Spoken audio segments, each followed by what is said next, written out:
carry on without me. We're all going to be blown away anyway, right? The way it sounds outside of my house right now, possibly. Things are really wild out there. Okay, well, good afternoon. I don't know, we may have some more folks joining us. If not, we will have this recorded. But we want to welcome you. I'm Shayla Penner. I'm Deputy Communications Director with FSSA. I actually help manage and the Division of Aging and DDRS. Amy Duke is on here, who is our other liaison who is working with the MHA. Tyson is here. He is working with DFR, and James may log on. He is helping OE Castle and First Steps. So we invited you all here because we want to make sure that you have an understanding of what accessibility is as far as web accessibility and 508 compliance. And our goal is to make sure that we have a strong partnership so that you can help us ensure that all of the information coming out of your programs and divisions are accessible to all who may need those services and information. And we added some time, but we may not need it. So I'm going to kick it over to Alan. At the end of the session, I'm going to share some resources. We've created kind of a Teams channel and a group chat. So that if you have continued questions or want more information, we will share it in there. We ask that you use that to help each other. And then we're also going to get this recording posted up on the hub for you to share with your colleagues and programs also. Let I'm me, Alan Inkenbrandt, and I'm the FSSA graphic designer. And what I'm going to talk about today is just basic accessibility best practices, especially if you're working in Microsoft products like Word or PowerPoint. Um, like Shayla said, the concept here is we're trying to make it accessible to people who have disabilities, particularly visual disabilities, and they use accessible technologies that will actually read PDFs on the screen for them. They're called screen readers, and they will actually read what's the text that's on the page, but they also pick up on other cues like headers and pictures and things like that, and let them know what's going on. So the concept here is basically somebody who's using assistive technology should be able to get the same content out of a document that a sighted person can get. So whatever's in the document that is being conveyed can be uh, um, understood by anybody, whether they can actually see the document or not. So I'm going to go ahead and share my screen here. And what I've done is I've created a Microsoft Word document here I called Accessibility Best Practices. And this document is not accessible yet, but I'm going to show you how I'm going to make it accessible. You might hear the term 508 compliance kicked around a little bit. Basically, there's a federal law called Section 508 of the Rehabilitation Act that requires uh, all documents online to be accessible. And that's what we mean when we say 508ing or made compliant or something like that, is that we are trying to make these documents readable to those technologies. And what we're looking for here is not for everyone who's on this call to be an accessibility expert or to um, have something that's completely compliant and ready to go. What we're going to show you today is just some techniques you can use within the Microsoft Office suite that will add that information so that when you make a PDF that needs to go on the FSSA website, it will be 90 to 95% compliant.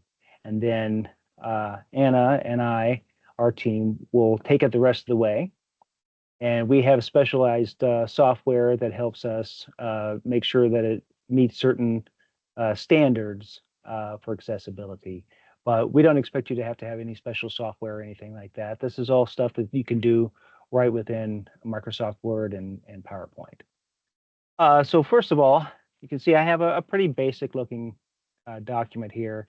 Uh, got headers, got some text, got a few pictures, that sort of thing.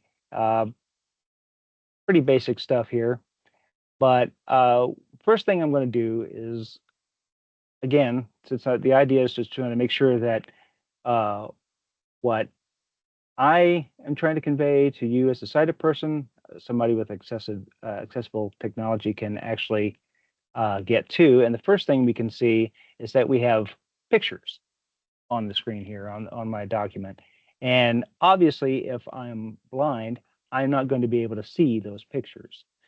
Uh, and that can be a problem because a lot of times we're using pictures for a good reason. We're trying to convey something. So what we have to do is add what we call alternate text to these pictures. And what that's going to do is basically tell a screen reader a description as to what this picture is. So it will actually read it out loud and tell them so that they know that there A is a picture there and B what it's trying to convey. The first thing I like to point out about pictures is that when you're designing your document, it's best to try to bear that in mind that uh, you don't want to necessarily use a lot of decorative images that are not actually adding anything to the document, because everything you add to the document is going to have alt text or be what we call artifacted. And the best thing is probably just to have everything in your document have some use. If it's just like a little clip art graphic or something that doesn't really add anything to it, it's probably best to not even have it in there. But if you do have something in there that is not um, necessary, you can tell the screen reader basically that it can skip it. So I have this image here. It's a cute little illustration here, and it says W3C on it. And I need to make that determination. And this is the critical part here, is that um, when Anna or I get a document that we need to finish with being made compliant, uh, there are certain things that are easy for us to do as far with the software we have. But one thing we can't do is we can't necessarily make judgments as to what is or isn't important in a document or what something is being trying to convey, because we are not the subject matter experts. Presumably, the person who's creating the document is a subject matter expert. So uh, the person creating the document will know which, if any, of these images is important, and if they are important, what it is that they are trying to say, what they're trying to get across. And that's why it's really critical that the alt text be put in before it reaches us, because we don't necessarily know what is being conveyed. So, for example, like I said, this little graphic here, I don't, since I created the document, I'm going to say I don't think it's particularly important. And so maybe I want to artifact that. So I've selected the picture and I'm going to right click and I'm going to go down here as view alt text. There's a lot of great accessibility features built right into the Microsoft ecosystem. So they make it pretty easy to do this stuff. So as you can see, we have a little box that just popped up over here. It says alt text, and alt text is short for alternate text. And it even describes basically the instructions here. How would you describe this object and its context to someone who is blind or low vision? The subject in detail, the setting, the actions or interactions, other relevant information, 1 to 2 detailed sentences recommended. And that's a very good guide. It doesn't have to be long-winded. It doesn't have to be a book. It just has to be, but you don't want to be so vague either that it's not telling you anything. It needs to be succinct, but meaningful. So here is says type your alternate text in this box, so I can do that. And I definitely want to point this out. They have this wonderful in scare quotes, feature in Microsoft Word. It says generate alt text for me. Now, if I were to do that, it's going to say a few people in a wheelchair. I don't think that's a particularly good description of this picture. And most of the time, it's a pretty bad description. So I would definitely say do not use the generate alt text feature because that is just usually it's unhelpful at best and comical sometimes too. So if you want a good laugh, it might be helpful, but uh, generally you want to be putting this in yourself. But like I said, in this case, I don't even think it's worth describing. So I'm going to click the mark as decorative box. And basically what that means is when the screen reader gets a hold of this, it's going to skip right over it as if there's no picture there.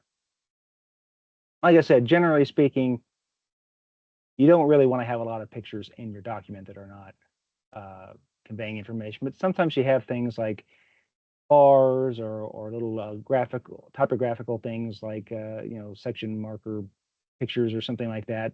Things like that that might come up, and you can mark those decorative, and it's not going to hurt anything because it's not going to really be that useful to the end user. But if I go down here, I see another box here. This is a screenshot I took of that exact alt text box. But that is meaningful because if I'm trying to convey this information, I definitely want to tell people what this is. Why is this picture here? So I'm going to go over here and I'm going to type in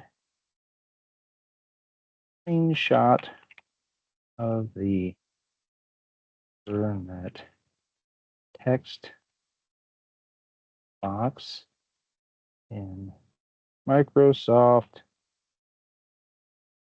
Word. Again, something short, simple, but hopefully meaningful. So now whenever a screen reader opens this up, it's going to say, hey, there's a picture here, and then it's going to actually read that text that I just wrote out to the end user, and they're going to know what that is. Adding alternate text is particularly important when we're talking about things like charts and graphs. So here I have this interesting looking chart here, accessibility compliance 2008 to 2020. Now, if I receive something that somebody wants me to make 508 compliant and it does not have alt text on it, I could probably make a pretty good guess if they have a photo or an illustration as to what it's trying to convey. But particularly if it's something complex in a subject matter that I am not familiar with, I am probably not going to have any idea what this particular chart is trying to convey. And in fact, I don't have any idea what this is a little example chart I found. I don't know quite what it's trying to say here. So if I were to come up with a alt text for this, I would really be guessing. And we don't really want that because we do want our end users to have a good experience and be able to fully understand. As a sighted person, I can kind of glance at that and I can get the gist of it, just even not really knowing quite what it is. I can see, oh, we got an upward trend here, and it says 1.5 billion in 2014, and so on and so forth. I can just glance at it and I can get a good sense of it, whether I understand every bit of it or not. But a non-sighted person, of course, is not going to get any of that. And they're not even going to lose a chart there unless you tell them. So you're definitely going to want to, I could just make something up here, but accessibility compliance chart. And then I would describe basically, again, you're just asking yourself, what's the takeaway? What is it that when somebody sees this chart, what is it they're supposed to get out of it? So just come up with again, 1 or 2 sentences of what you're trying to convey by the use of this chart and type that in your alt text. Now, we also have a heading here, and lo and behold, this is actually a graphic. It's not actually text. Now that's a problem because obviously it's not going to be read if it doesn't have alt text. The best thing to do here is anytime you have text, that's in a graphic like this, or a graphic that's just text, it's best just to retype it. The best scenario would be that I would just delete that and I would type out accessibility compliance 2008 to 2020, market size grew 10 times in 12 years. Just actually type it out, and then because that text will be readable to a screen reader, whereas this graphic isn't. Now, if for whatever reason I feel that I need to keep it in here like this, that's when I put in my alt text, I'm going to put in exactly what it says. Accessibility compliance 8 to 2020, market size grew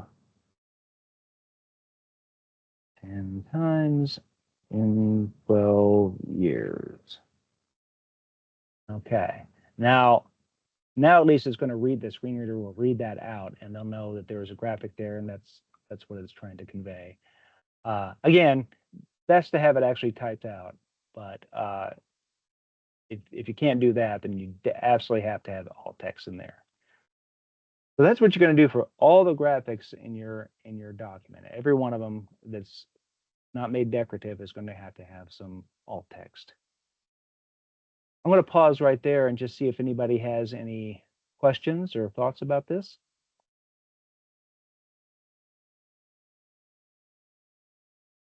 All making sense? Okay. I have a question. What's the difference between the alt text and like a closed caption? Because it's a description as well, right? Yeah, closed caption would be for video, and it would actually Okay. be coming up on the screen as the person's talking. And alt text, I mean, it's kind of analogous to closed captioning. It's in this case, the screen reader would actually be like reading it out uh, in a computer voice. Okay. Thank you. Welcome. Also, no one saw it. Shayla put these documents in the chat if you want to like follow along. It's quite Oh, helpful. thank you. Yeah, So, thank you.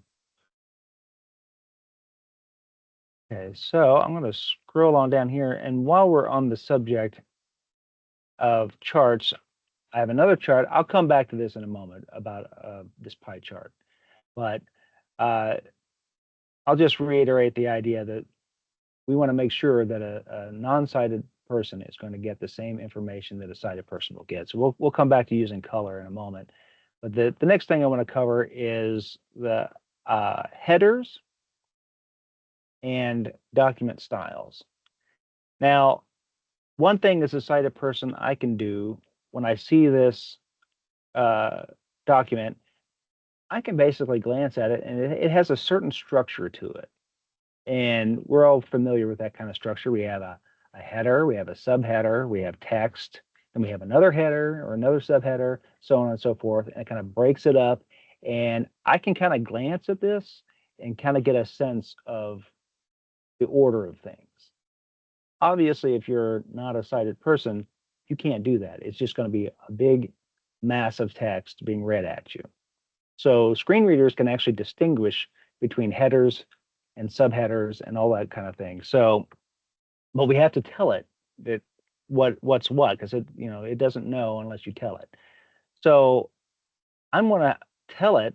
I want to tell the screen reader that this is a header 1, and this is a header 2, and this is a header 3. So I'm going to, because I have a logical format here.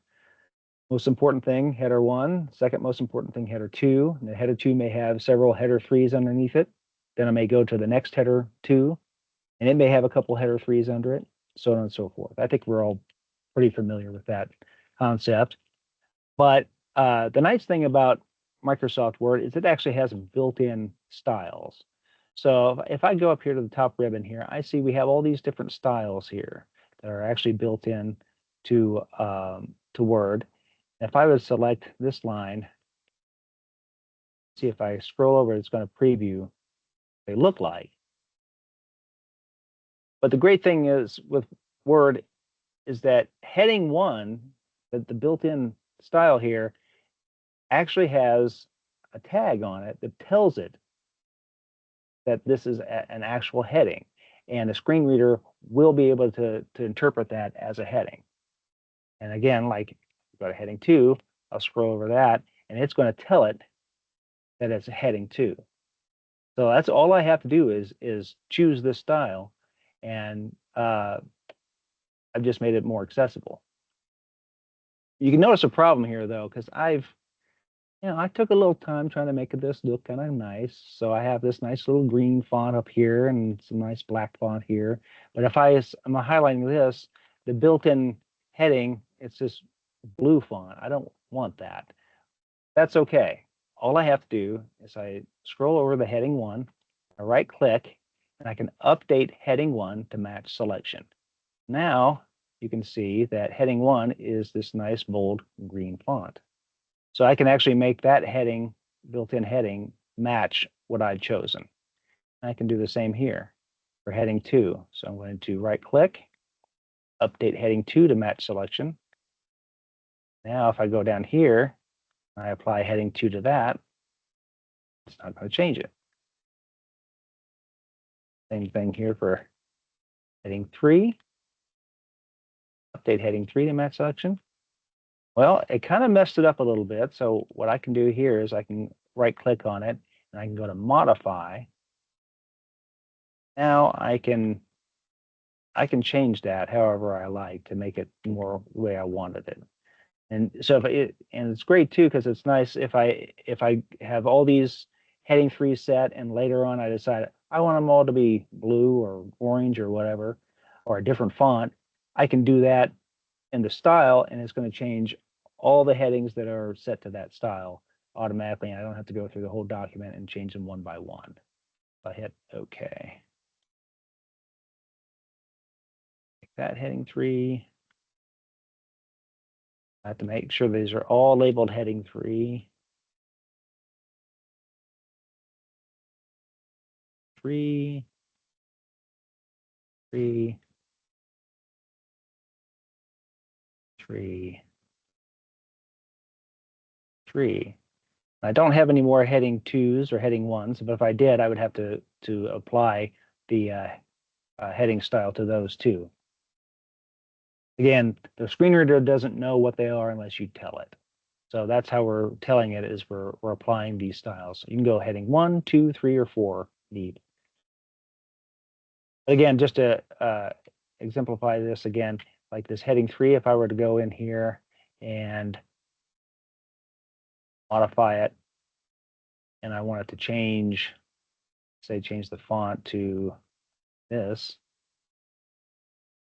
I've just changed all of them at once. And undo and go back to the way it was. So it has a couple good benefits. Benefit for the person building the document, and certainly a benefit for the person reading the document. There are a lot of other built-in styles here, and I'm going to cover the list styles too here in a little bit. There's styles,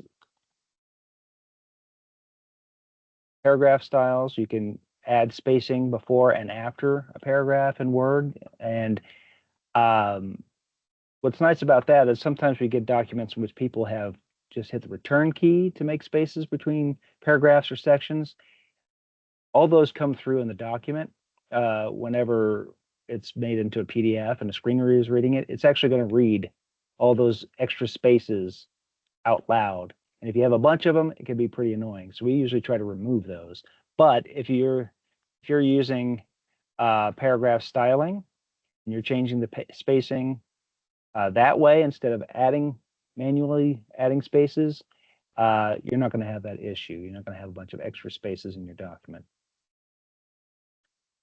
All right, I'll pause there. Any questions about that so far?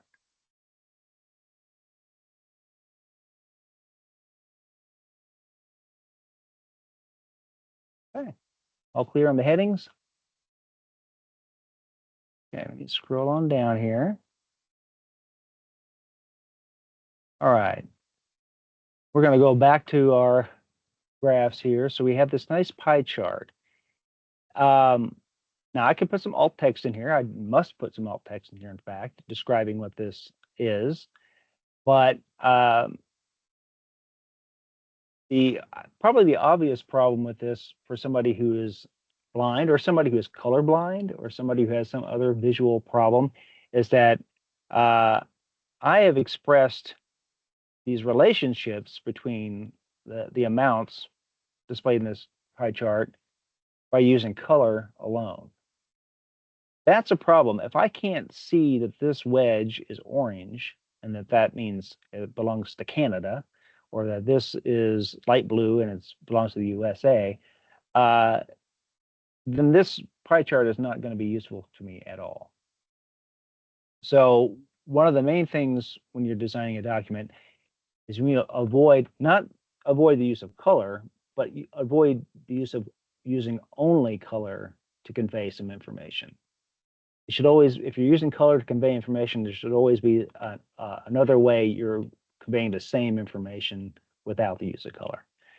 So if I were to redesign this pie chart, there's a couple things I could do to it. I could add a texture, perhaps, like maybe this blue wedge could have dots in it, and this green wedge might have lines in it, and the orange one may have little crosses in it, or something like that. And then even if you are colorblind, you'd still be able to see a difference between those. Another thing I could do is put a leader line. I could have a line actually pointing from this orange square here to the orange wedge, so that I know that I can follow along and say, okay, this belongs to Canada, this belongs to the USA, this belongs to the EU.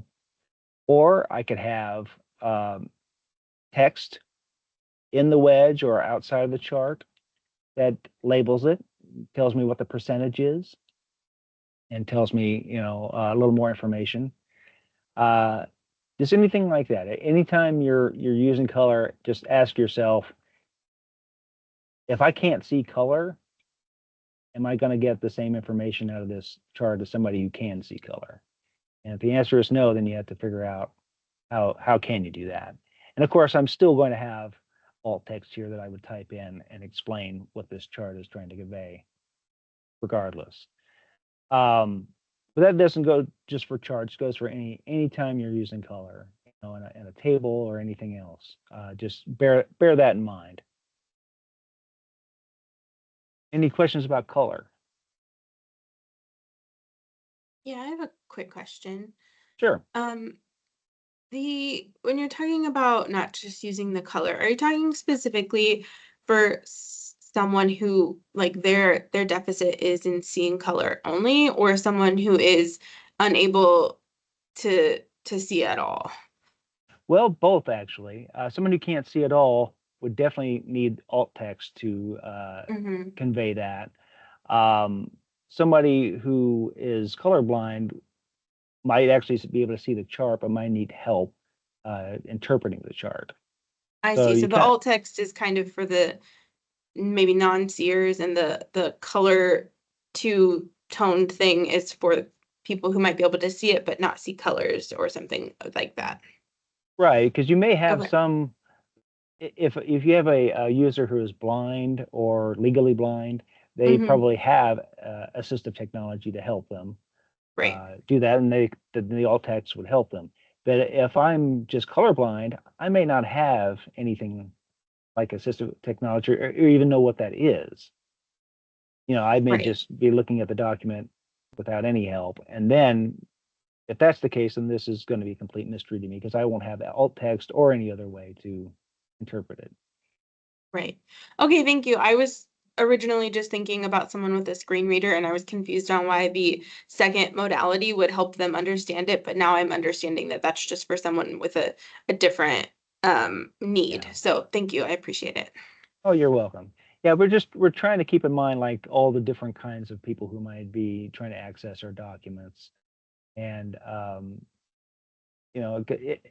for me personally, when I began to learn about all this accessibility stuff, it it was kind of a light bulb that came on because I'd never really thought about that before, and I also never thought about the fact that as a sighted person, I'm not colorblind. I could how much information I get at first glance at looking at a document, and I really take that for granted. Didn't really occur to me that I'm just like glancing at the page and already I don't have all the detailed information, but I already can tell things immediately without even consciously being aware of it, about that document. And some people don't have that ability. Okay, so the next part I'll talk about is hyperlinks. That happens. I also have a Oh, question. you have So, one Oh, more go ahead. Go question, ahead. Alan. Yeah. yeah. So I just wanted to know, is there like a set of colors you would recommend to use when creating documents for individuals with like low vision?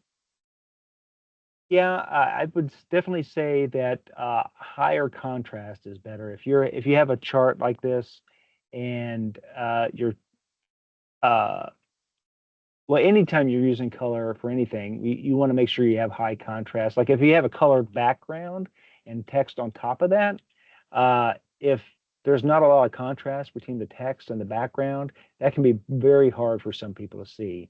So more than color, like what color it is, so much, I would consider how strong is the contrast between the colors, uh, so that they're distinct. And usually if there's any doubt as to how readable it is, it's probably best to, if you have a background behind something, you might reconsider, the background, and maybe you want to take that out entirely if it's getting a little too hard to read. That's a judgment call, really. One technique that is helpful sometimes, you could just print out your document or that particular page of the document to your printer on the black and white settings, and you actually just see what it looks like in black and white. And if it's really hard to read in black and white, then you might have to reconsider some of your color choices. Does that help? Thank you. Yes. Okay, you're welcome. So with hyperlinks, we've all, most of our documents have lots and lots of hyperlinks in them. And we really want to help people, and this actually goes for people who are sighted as well as non-sighted. We want to help them interpret those easily.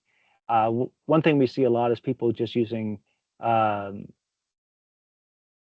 click here, or something generic like that, to convey that this is a hyperlink going someplace. But that can be very difficult for a screen reader. It'll read click here, and it may not be really evident what it's trying to say or where it's going to go. And that just creates kind of a barrier for the person to decide whether it's something they want to click or not, because you're not necessarily going to want to click every single link or check out every single link in a document. You want to make a judgment as like, do I want to click here or do I not want to click here? So it's best to try to have it made very clear in the text what it is that you're asking them to click on. And we recommend not, instead of saying click here, you could use the URL itself. Now, in some cases, that's great. Like if you're just wanting them to go to www.in.gov, that's nice and short. And sometimes that's the best choice. Then they know exactly where they're going. But you could use the entire URL. This one's pretty long. This is the FSSA organizational directory. And you can see that this is kind of a long, clunky link. It looks kind of goofy on the page. And if you ever try to copy and paste certain, especially like YouTube links, they're a real mess. Or some links can take like 20 lines. Like half your page will be a single URL. So you definitely don't want to do that.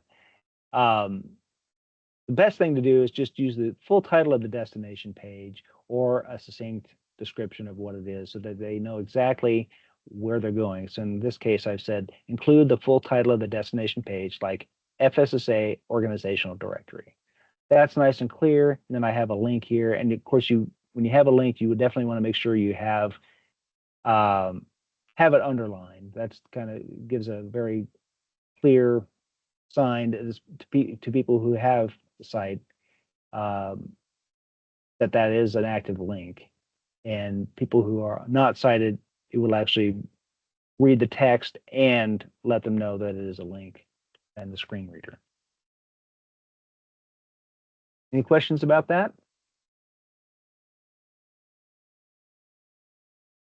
Okay. All right, we'll talk about tables here.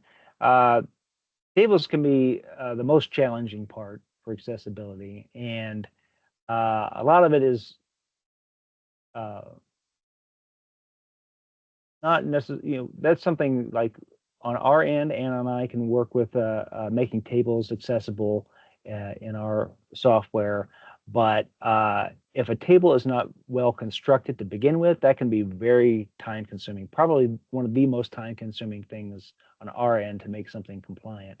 So with tables, a lot of it is making sure that they're well constructed tables and not too complex. Now, sometimes I know that tables are just going to can be very complex no matter what, but the simpler you can make them, the better. And, oh, pardon me, I'm sorry. That off.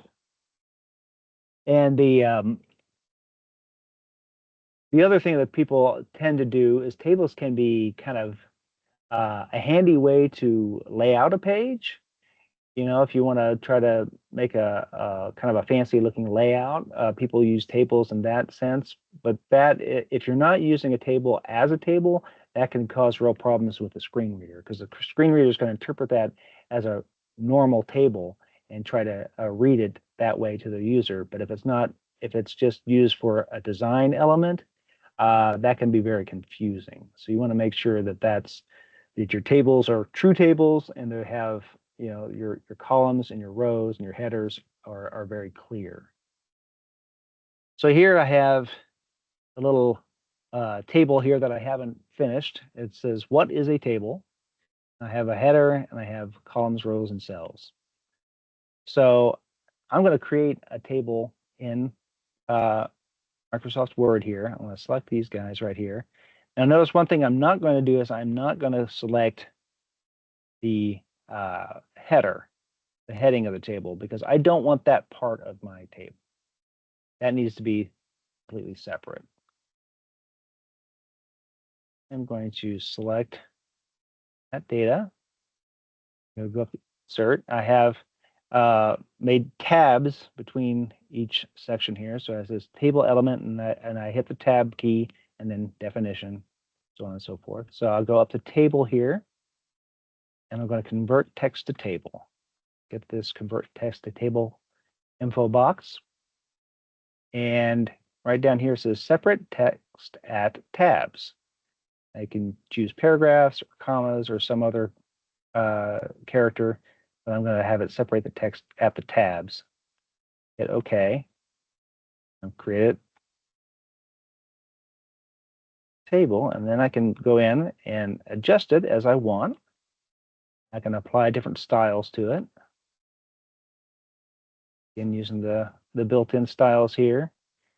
So I can make it look nice.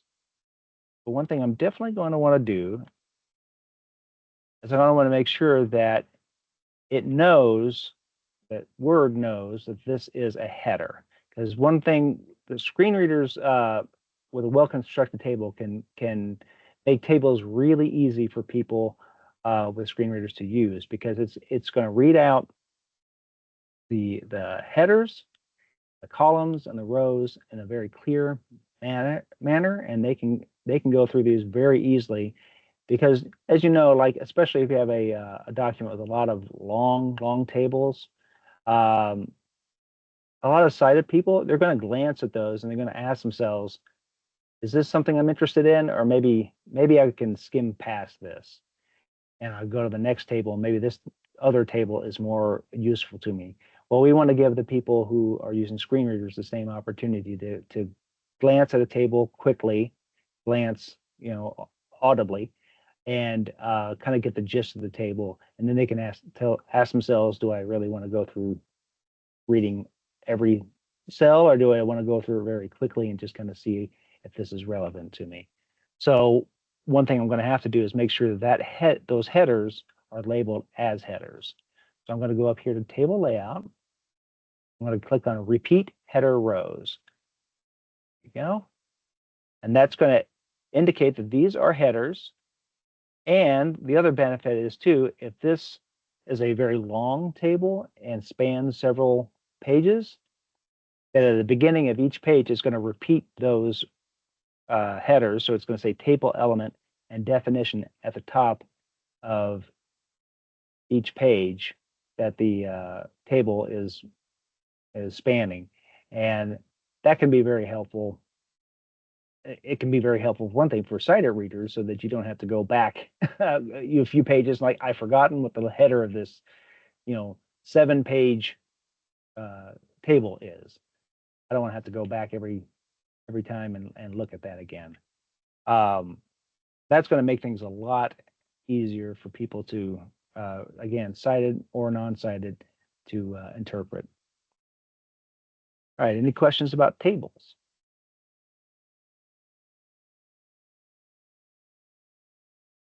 Okay, and you can see I'm doing a lot of the stuff I'm doing is making this much more accessible, but I'm not going outside of Microsoft Word. This is all stuff that is built into Microsoft Word.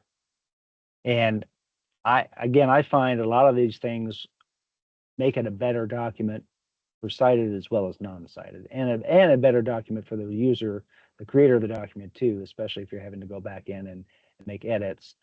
Using the built-in features of Word can be pretty handy. All right, so now I have lists. Well, for one thing, I kind of don't like the fact that now that I made this table, the word lists is kind of butted against it. So I'm going to go here to paragraph, space on top of it there. There we go.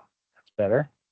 So now I have a list, and this is a list that I made by hand. I just typed in a hyphen and a space, and I typed in each of my list items and hit the return carriage and did it again. So I have a list, but that's not how a screen reader will interpret it. A screen reader will interpret that as just paragraphs. That can be a little bit frustrating for the end user. Again, this is something where I can, as a sighted person, can glance at this. I know it's a list. I can see it's a list, and I can kind of just, at one glance, kind of get a gist of it. I don't actually even have to read the whole list. I can just kind of get an idea of it and say, I want to read all this, or I can say, I'm going to skip this list and move on. Well, with the screen reader, you can't necessarily do that. If a screen reader doesn't recognize it as a list, then it's going to read every of those lines, and the person using it is not going to know. They may have to eventually come to the conclusion, oh, this must be a list. But they're going to have to figure that out on their own. And we would rather make it easy for them. So what I'm going to do, I'm going to select this. Again, I'm going to use the built-in bullets here. So I have the bullets, created a bulleted list. Or over here, I can have numbering, create a numbered list. I can use my choice. I click on that, and it has generated a proper list, indented and everything. And now it's actually going to read this little hyphen as a bullet instead of just a hyphen. But maybe I don't want a hyphen. Maybe I want to change that to a little square. That looks a lot better to me. And of course, then I can go in and I can make adjustments to this. I can adjust how much of an indent there is. I can do all kinds of things to it that I want to make, if I want to make it look better. But the nice thing about it is now, not only does it look better, but when you export this as a PDF and the screen reader reads it, it's going to say out loud to the end user, this is a list. There are 3 items. It'll actually tell them how many items there are in the list. And then it'll read each bulleted line, and a person can, again, make a judgment where they want to listen to each single line, or let's just skip this whole list and go on to the next thing. And again, I could bullets, I could do numbers, whatever. But that's going to be a lot nicer for the end user.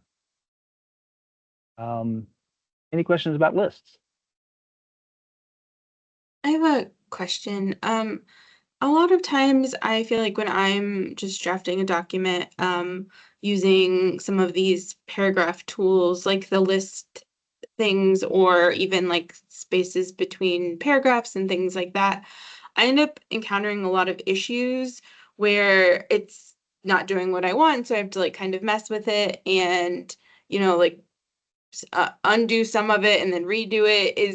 Is there a way to check to make sure that it's not going to mess up the screen reader piece of it if we have to kind of mess with the formatting? Or is that something that you guys can do when it gets to your step? I just feel like I mess with formatting a lot because I can never get it to always do what I want, and I'm afraid that that would cause problems with the screen reader. Well, if you're changing the formatting, if I go up here and use the paragraph box and I'm changing things this way, it's not gonna alter how the screen reader reads it. I You see. can No, a lot of times it's where like I have like different levels of indentations and they're not lining up right. And so I like stop the indentations and then start them new with try to get the right like levels. Like I don't, maybe I'm just bad at Word, but I feel like a lot of times it doesn't go the way I want it to. And have different levels of indentations and different things like that. a lot of it for me is trial and error because I've experienced that too. Sometimes I feel like I have to wrestle it into submission. Mm-hmm. um, yeah, it can. I know it can be frustrating. It certainly can, but it's still. I think in the long run, if you can master that, it's going to make things a lot easier on both ends. Uh, it does take some trial and error to kind of to figure out how it's operating, but I think a lot of practice on that would certainly help. If you're doing it by hand, it's going to make things a lot messier on the back end when we have to make it compliant. There's going to be a lot of cleanup and it's going to need to do, and it's going to slow down that process considerably, especially if it's a long document. Okay, yeah, I'm not talking doing it by hand, but I feel like I just end up, maybe I'm afraid I'm actually creating like two lists because I'm like stopping and then like pushing it again for like a different set of indentations. I don't know, maybe it'll just be some practice and error, kind Yeah. of situation. Yeah. And sometimes the lists get a little funky and like we'll open it up in our software and we can see that this list is a little messed up, but generally Okay. speaking, we can fix that pretty easily on our end. Okay. As long as it's basically there. If there's like quirks to it, we can fix that. Okay. So if it's not perfect, we're not concerned about that. But if it's not a list at all, and we have to make it into a list, especially if there's a lot of them, that can be a very slow, tedious task. Gotcha. Okay, thank you. Oh, you're welcome. Any other questions about lists? Okay. Well, I'll go ahead and move on to actually making this thing into a PDF. So I did actually skip writing alt text, but let's just pretend that I've made every image, given it all alt text. I've retyped stuff that didn't need to be images, or I've artifacted images and all this stuff. Let's say I've got it all done the way it's supposed to be done, as I've kind of outlined here, and now I want to actually make it a PDF.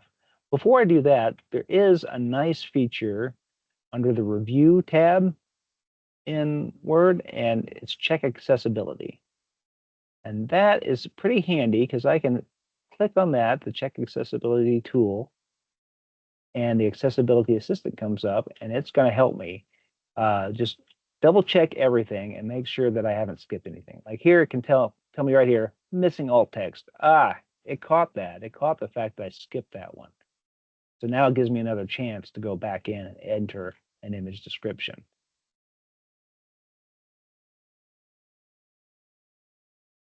Yeah, let's see, missing table header. No, it's got a table header. If it saw that I did that, didn't have merge or split cells because that can be make it a mess. Nope, that's fine. The document structure is good.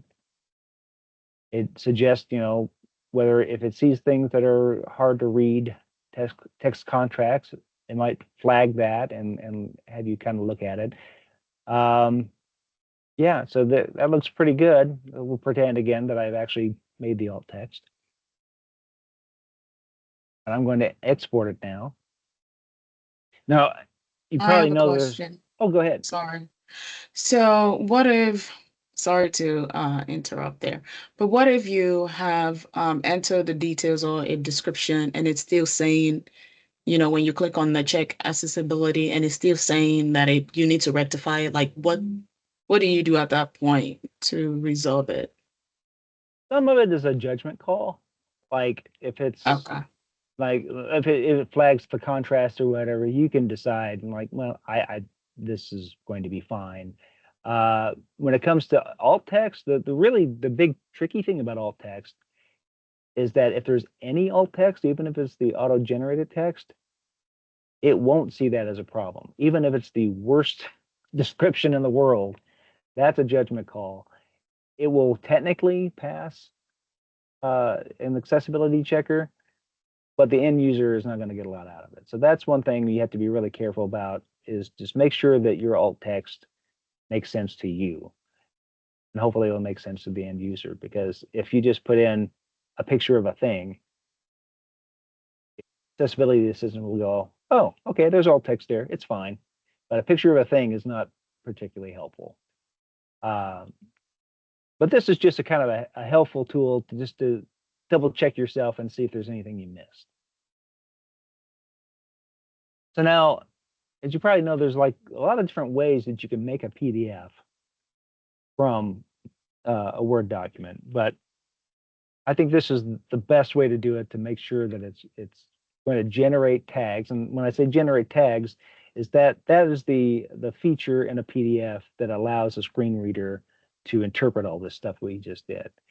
It makes these digital tags within the PDF structure that you're not going to see, but a screen reader will. And those tags are the things that say, this is a header 1, this is a header 2, or this is alt text, this is a figure with alt text, or all these other things. This is a list. Those are tags that are being generated whenever we use these tools. And we want to make sure when we save the PDF that it's going to preserve those tags so that the screen reader has something to look at. So I'm going to go to File, Save As, and we have our typical Save As screen. But right down here, we have a More Options button. I'm going to click on More Options, and it's going to show me a window here where I can save it where I want it. So I'm going to put it to my desktop here. File name it whatever I want. Save as type, so I'm going to save as a PDF, of course. I'm going to choose that. But here we have underneath all these little fields here.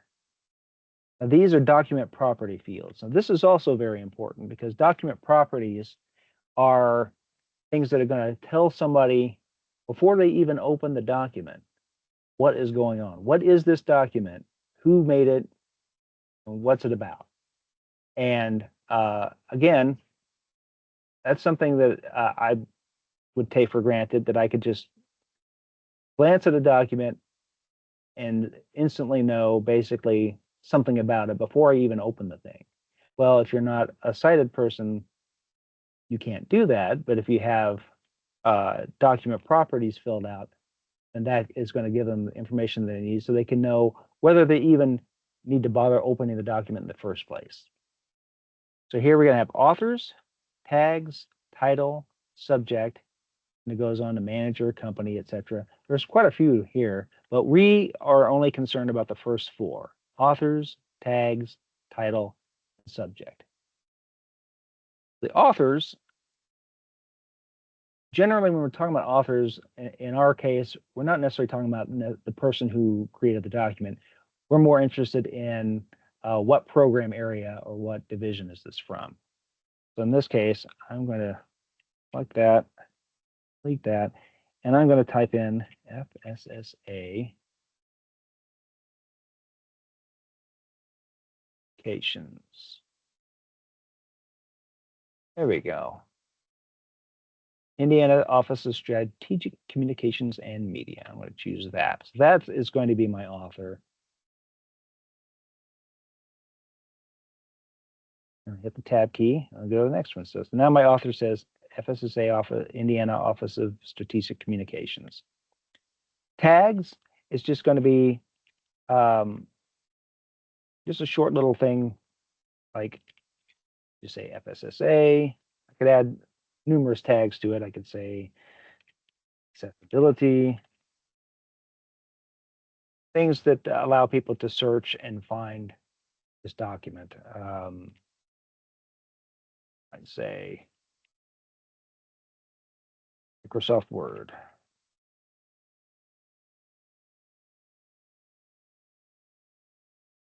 Or I could actually spell Word correctly.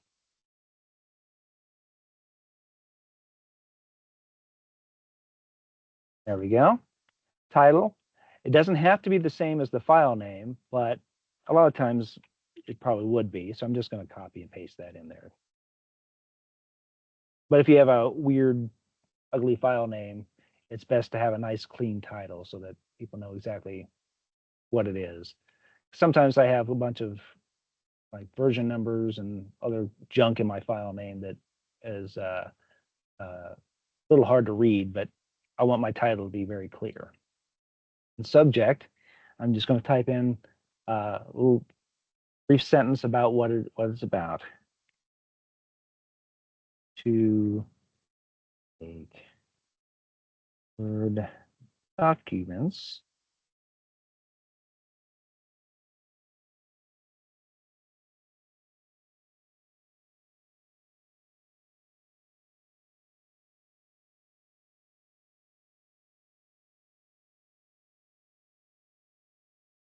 this technology.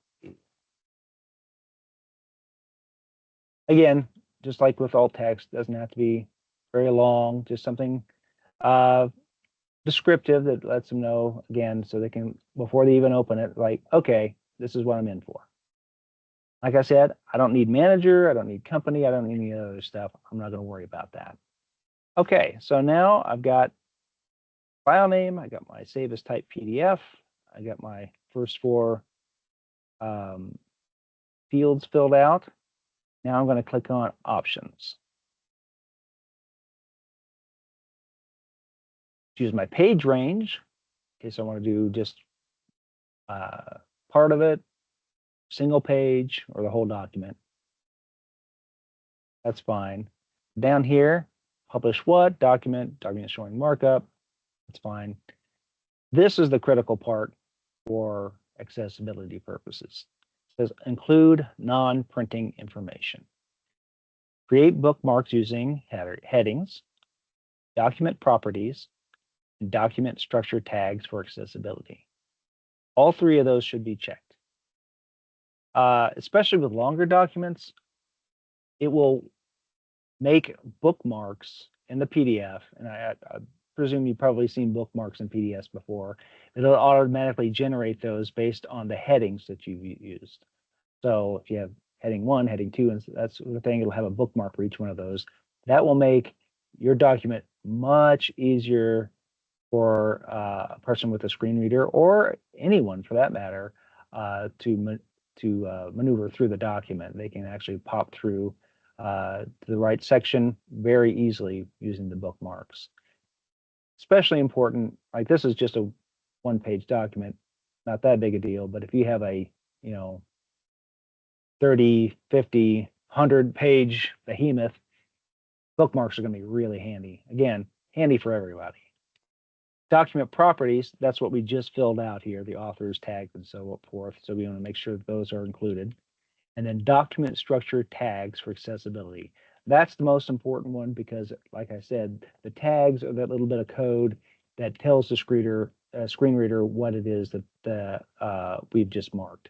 And without that, it's going to be an untagged document, and that can't be read by the screen reader at all.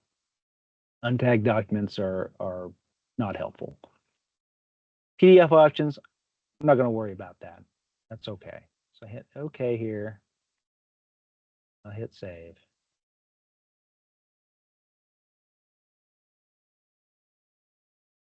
There. The document.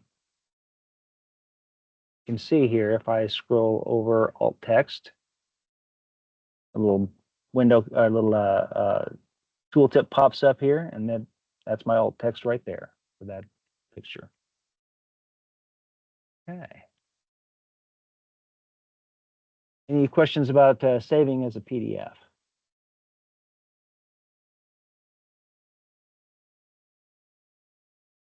Okay. All right. Well, I'm going to go fairly quickly through how to do this same thing in PowerPoint. PowerPoint is also has a lot of the same features for accessibility that the other Microsoft products have. There's a few little differences that I'll point out here, but it's the same idea. If you're going to convert this into a PDF and it's going to be online, you got to make sure that all the pictures have alt text and everything else is made accessible, just like we discussed before with Word. One of the best things you can do is use a template. If you have a template already set up, like this is the one of the standard, we have a couple different versions, but a standard FSSA PowerPoint template here. If you use that, that's going to help a lot, because what you're going to have if you're using the template, or any template for that matter, is that if I were to delete this, delete that, you can see my template already has a place to add a title, a subtitle, and a picture. And that's important, especially with the title, because when we make this into a PDF, it's going to read those titles. It's going to see those titles and label them as such, just like it's a heading. And that's going to be very important for our accessibility. Now, you could actually just type in ordinary text and make it a heading, and I'll show you how to do that in a little bit. But for now, we'll just go to our pictures again. And I have another image that I need to have made alt text. Now, I will say that since I've used a template, this FSSA logo is in the background. I do not have to label this because it is not going to be read at all by a screen reader. It's just going to be ignored completely because it's just in the background.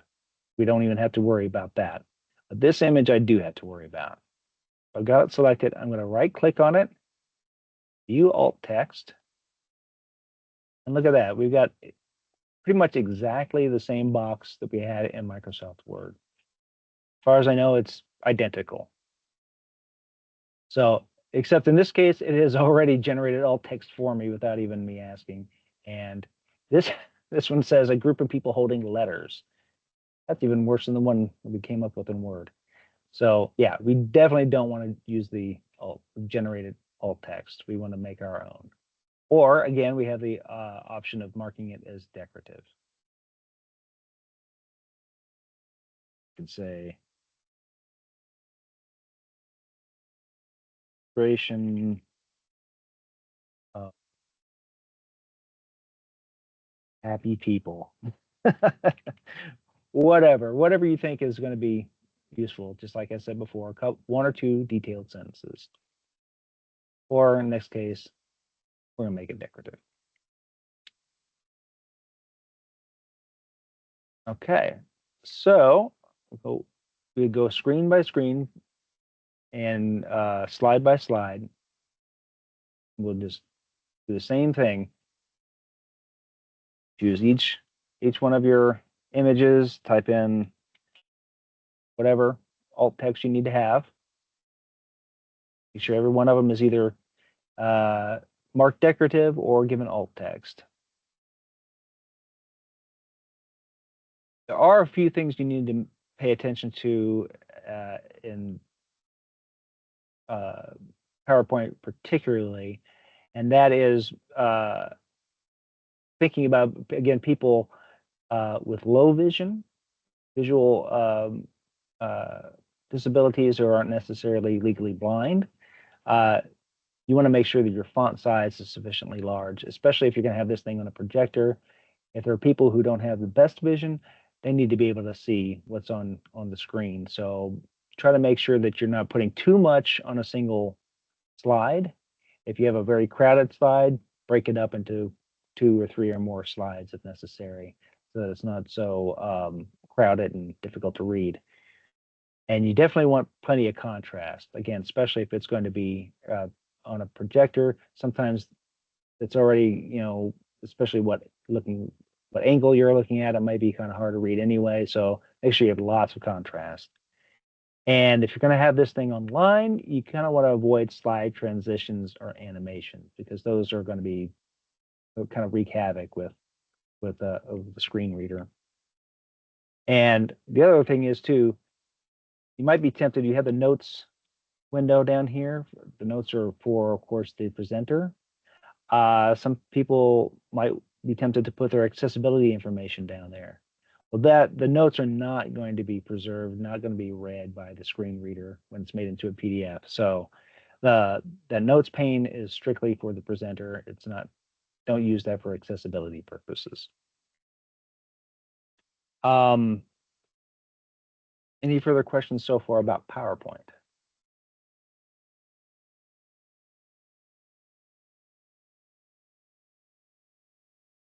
Okay. Well, we'll go ahead and make this into a PDF, and it's going to be a very similar process. I'm going to save as Adobe PDF, save it. Figure out where I want to go here. Click on my options button. So I've got it save as PDF files. Go to my desktop here. Options. These look a little different, but it's the same concept here. I have my PDF options and I have my slide range. I'm going to choose all. So I'm going to make all the slides into the PDF. And we definitely want to make sure, again, that this one that says enable accessibility and reflow with tagged Adobe PDF is checked.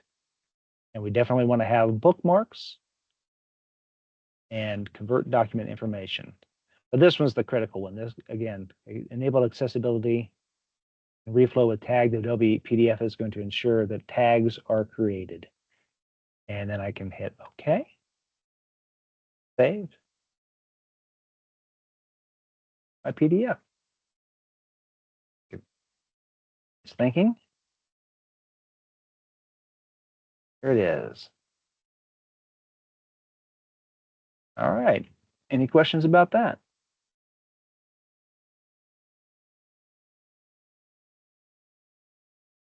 Okay.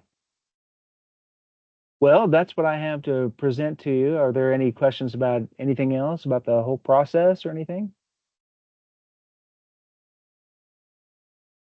I have a question about just like our role in the process. So, Mhm. I don't know if I'm jumping ahead of anything, but with all of the stuff that you showed, so generally what we should be doing is anything that our division is putting up is sending to be put on the websites.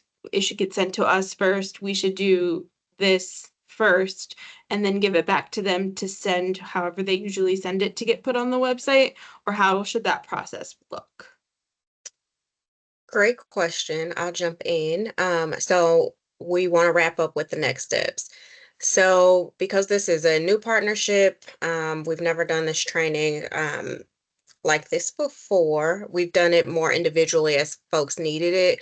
What we are asking is that if you will let your team, I'm not sure how many folks on your teams or your colleagues know that you are the 508 champion, but let them know and share resources on our end as we get things in. If they need work, we will respond to the sender, but we will also tag you in to help work with them and help them get those documents prepared to be sent.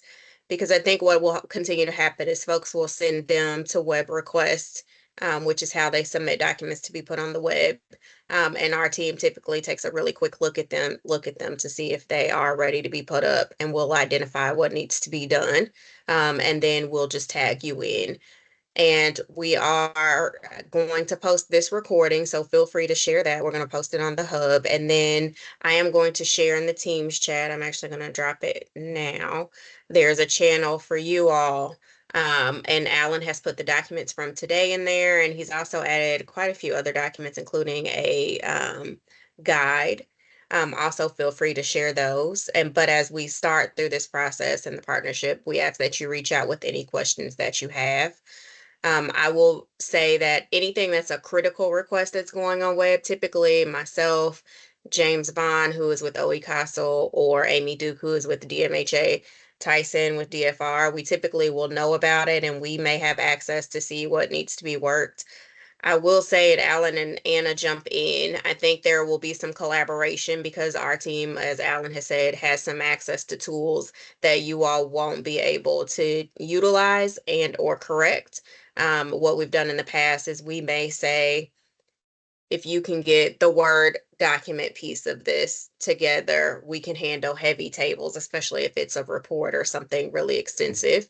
But we just ask that if you have questions, reach out before we get to that point. Anna, Alan, Tyson, anything to add to that front? Yeah, we mainly just ask that you guys do the basics. We'll do the crazy complex stuff. So we have software that makes that easier that you all don't have. So we just ask that you do the bare bones basics. Also, please don't wait till the last minute, because we work across the agency while you guys work in your agency. So like all of you could send us something on the same day. So that's just something to keep in mind. The sooner we can get stuff, the better. We do understand that everyone else is waiting on things too. But yeah, the sooner the better. Yeah, and I would say too, again, as I'd indicated before, a lot of these things, like especially with alt text, especially with graphs and that sort of thing, it's really not even possible for us to do because we don't know, again, the subject matter necessarily. You will know the subject matter, and that will uh, uh, make it a lot easier for you to come up with that than it would be for us. We would just have to go back to you anyway and ask, what is this supposed to be? But I just look at this as being more like part of the process of working in Microsoft products. Just the making sure that the document is a complete document, and in most cases that'll get it 95% of the way there, and then we can take care of the last 5%. And just so you know, I don't want you to feel like you have to go email everyone in your division and say, hey, I'm the 508 champion. We know we have a list of everyone who's on the call today or anyone who has identified the leadership. So we'll work with your division's leadership also to let them know that you do have someone identified. Please to work on a process to get things to you, because you may not know when things are going out. Some of you may have more things coming out of your division that goes online than others. Um, some divisions don't put a lot of things online, or if they do, it's usually a heavy lift, and there's several parties involved, and we know it's coming. So we will work to make sure that you were also looped in, and folks know who you are, even within your divisions and your leadership.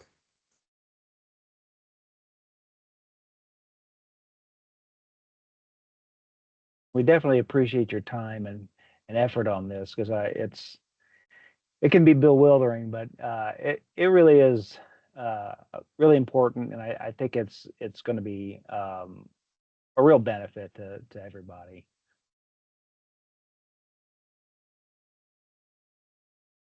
And it's a learning experience. So we know that you may have questions and get hung up as you start doing this. But please play in it as you have time. Use the documents Alan sent you, or if you have other documents that may be in front of you, try that if they're Word documents or things like that. And reach out if you have a question, even if it feels like, I know he said this in this training, I should remember this. Reach out anyway. We're fine. We're okay with explaining again. I'm sorry, who is there someone in particular we should reach out to first, or is there a general email we should reach out to if we have questions?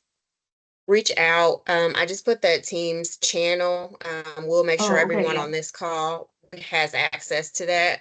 And Okay. that is going to be the first line of contact. That way, Alan or Anna, or anyone on our team can see it and help you out Awesome, versus thank it you. getting Sorry, I lost didn't. in an inbox. No, you're fine. We just don't want them to get buried in the inbox. So if you emailed Anna, she's buried in the web request inbox. And so her personal email, you may be waiting a day or two to get that, where in this channel we'll be able to see it. Multiple people can jump in.